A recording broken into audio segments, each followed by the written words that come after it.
Naval Ravikant will share more about that at the end of the video. But first, 7 other truths that I wish I knew earlier, before making over $5 million, hiring 50 people, and wasting a lot of time and money along the way.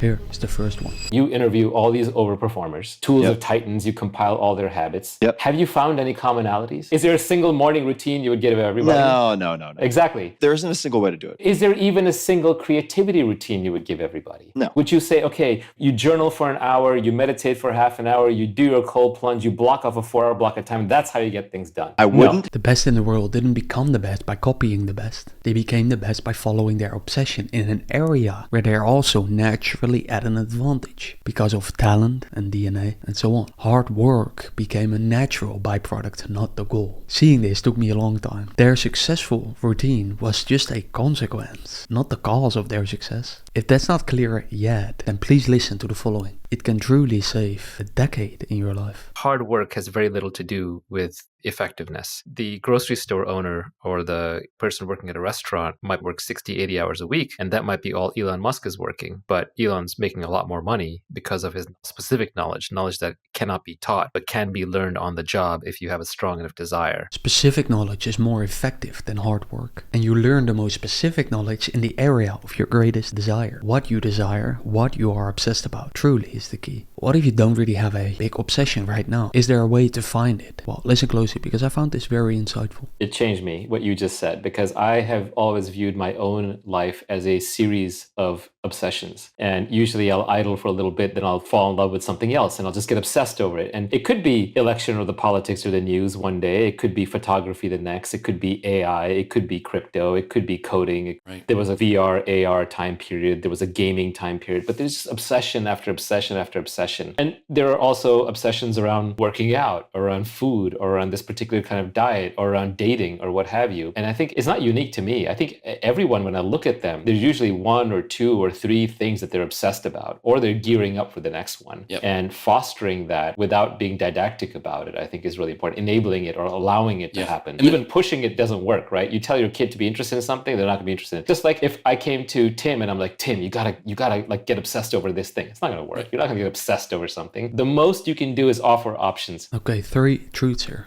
Forcing yourself to be interested in something doesn't work. You can't force to like something. You can't be advised your way into an obsession. What you can do is offer yourself options. With that, Naval means, if you buy yourself a piano, violin, DJ set, and Logic Pro for your MacBook, but also a soccer ball, basketball, and boxing bag, then you will pick the thing, you will start doing the thing that you're naturally most interested in. And the more of these options you have, the more likely you will find something that you're both interested in and talented for. And the other truth is that allowing and enabling your obsessions to happen, to consume you, is the path of least resistance and most joy and time spent in flow. So before you watch the next clip, may you question the people and perhaps your belief that your natural interests are shiny objects that should be avoided as if they are a bad syndrome. Anyways, here's Naval. One of the common things you find in the biographies of like the super high-end overachiever types is that they just had tons of free time when they were kids. You know, like Newton used to famously sit by the side of the creek and like whittle on wood and make little water wheels, right? Or Osho would just sit by the river for like 9 years.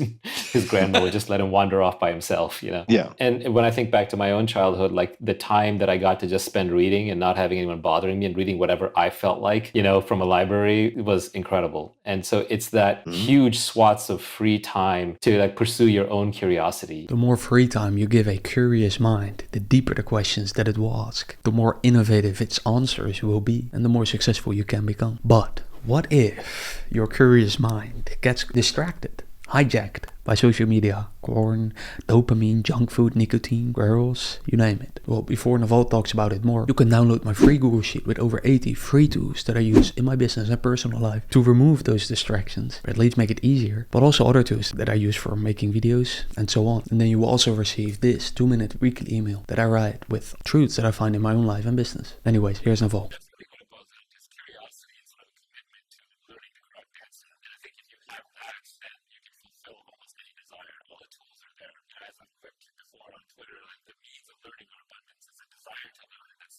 That's true even within me, you know, most of the time I'm exhausted. I don't want to learn. I just want to relax or do the things that I'm already good at. Tools for learning are abundant. It's the desire to learn that's scarce. And as you hear, Naval also faces this problem because of modern day distractions. So then how do you avoid them? That has been my question for a long time. After years of experimenting, I found, for example, that eating 1 time per day truly is a cheat code for me. And I share all the things that work for me in this video. Watch it here, or at least save it to your watch later, or not. Talk soon.